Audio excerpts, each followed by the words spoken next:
And your favorite television comedy series is Friends. If you were a fan of Friends, you almost certainly remember it as one of the best comedies of its time. A smash hit with warm, funny, relatable characters and a surprisingly soapy storytelling style. There were a lot of jokes, a lot of body comedy, a lot of surprises, and squeals of delight from the live studio audience. It gave birth to hairstyles, catchphrases, and Ross and Rachel as the ultimate will they, won't they couple of the 90s. Here is why Friends is still so relevant and beloved.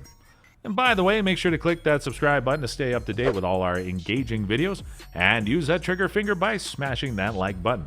Now let's get into it. The show was huge when it first aired in 1994. The theme song was everywhere, as was the Rachel haircut. In the United States, some kids were obsessed with Friends and Gap cargo pants, while others were obsessed with Buffy the Vampire Slayer, dressed in all black and writing terrible poetry. It was the decade of the 90s. 25 years later, the show has not only survived, but has exploded, with Warner Bros. Reportedly earning $1 billion in syndication revenue each year. It's one of Netflix's most popular shows, alongside The Office and Grey's Anatomy, with viewers around the world spending 54.3 million hours, equivalent to 62,000 years, watching it in 2018. With figures like these, it's easy to see why the streaming service paid $80 million to keep it for the rest of 2019. The show's enduring popularity is due to more than just a devoted following of nostalgic 30-40-year-olds. It's also due to a new generation of Gen Z, binge-watching, who see themselves in the show's characters and situations, although Friends premiered before some of them were born. Cristobal Ochobia, 26 in Nigeria, is a Friends superfan who claims to have watched the entire series 10 times. As a teenager, a college student, and now as a married woman, she claims that she has found something relatable in the show at every turn. Each character is distinct and multi-layered. You'll find yourself relating to all the different characters at different points, depending on the situation, Ochuba says. At the end of the day, you bond with the entire cast. Given how out of date the show has become by today's standards, its enduring popularity may come as a surprise. Friends, on the other hand, harkens back to a simpler time, before apps, social media, and smartphones dominated our attention, time and friendships for new viewers. That may be enough for some to overlook its flaws. It's hilarious and relatable characters.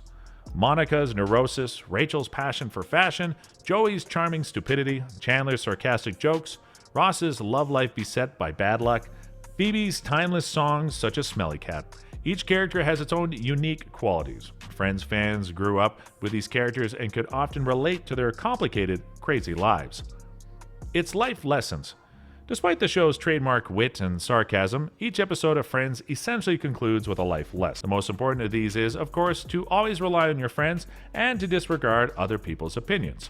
The most important life lesson, however, came from Ross, who taught viewers that leather pants should never be worn on a first date.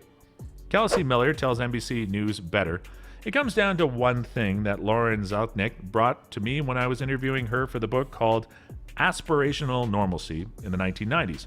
The vibe was this aspirational normalcy and the appearance of attainability, and television represents the national mood, economy, and political events of the time.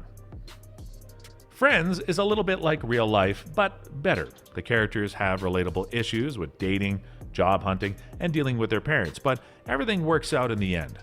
Americans aren't the only ones who can relate. Friends has been broadcast in over 200 countries and translated into nearly as many languages, according to Miller. Miller says it connected so many people and it never really went away. There was a resurgence of interest around 2014 or so when the nostalgia cycle reached the mid-90s point. But Friends was always on the air, and it bled into so many other aspects of culture, fashion, the famous haircut. There's even evidence that it influenced our speech patterns and our use of sarcasm. The celebrity cameos. Some of today's biggest names in Hollywood made cameo appearances in the Friends series. Brad Pitt, who played Ross's old friend. Danny DeVito, who played a stripper during Phoebe's bachelorette party. David Arquette, Kristen Davis, Alec Baldwin, Dakota Fanning, and even Winona Ryder, who stars in Netflix Stranger Things, are among the most well-known. A classic 1990s look. Rachel's long bob haircut, which she wore for the first 2 seasons, was so popular that it earned its own nickname, The Rachel, and was later adopted by a slew of young women all over the world. Friends popularized the 90s style, which continues to influence current fashion trends. The series featured the best from white tank tops with Levi's jeans, slip dresses and starter jackets to good old dad shoes and platform flip-flops. For its timeless theme song and opening credits, I'll be there for you, because you're there for me too. It's impossible to talk about Friends without mentioning these unforgettable lyrics, which I'm sure we've all heard hundreds of times.